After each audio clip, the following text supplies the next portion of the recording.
యేసుక్రీస్తు ఏమంటున్నాడో ఒక్కసారి చూడండి. యోహాను సువార్త 14వ అధ్యాయము 30-31 వచనంలో ఈ దయ్యాన్ని గూర్చి యేసుక్రీస్తు ఇచ్చిన వివరణ ఏంటో ఒక్కసారి చూడండి.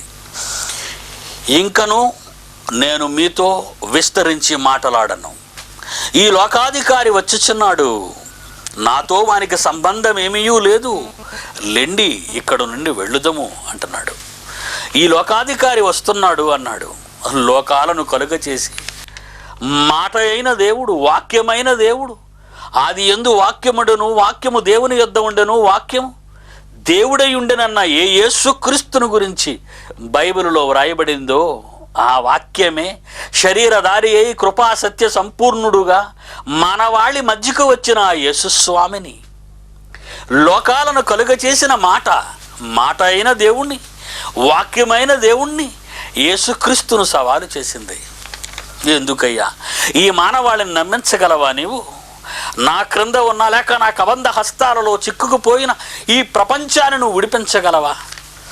రాజ్యాల కాంక్షలతో, ధన మాయలో, వేష భాషలలోని దోషాలతో, పాపాలతో, అక్రమాలతో, అన్యాయాలతో నిండిపోయిన ఈ ప్రపంచాన్ని నువ్వేం కాపాడగలవయ్యా? నేను తలచుకుంటే వాళ్ళ చేతే నిన్ను సిలువకు అప్పగించి చీకొట్టించగలను అన్నట్టుగా సవాలు చేసింది. యేసుక్రీస్తుకి ప్రపంచం ఆళ్ళి, ఈ ప్రపంచ మానవాళి ఇచ్చిన గౌరవ పురస్కారం ఆ సిలువే.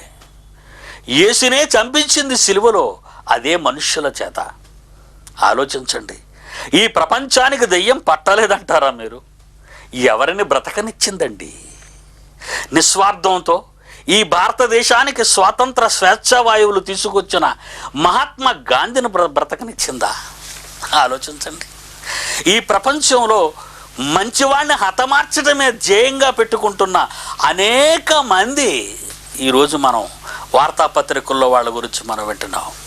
వీళ్ళందరికీ దయ్యాలు పట్టలేదు అంటారా?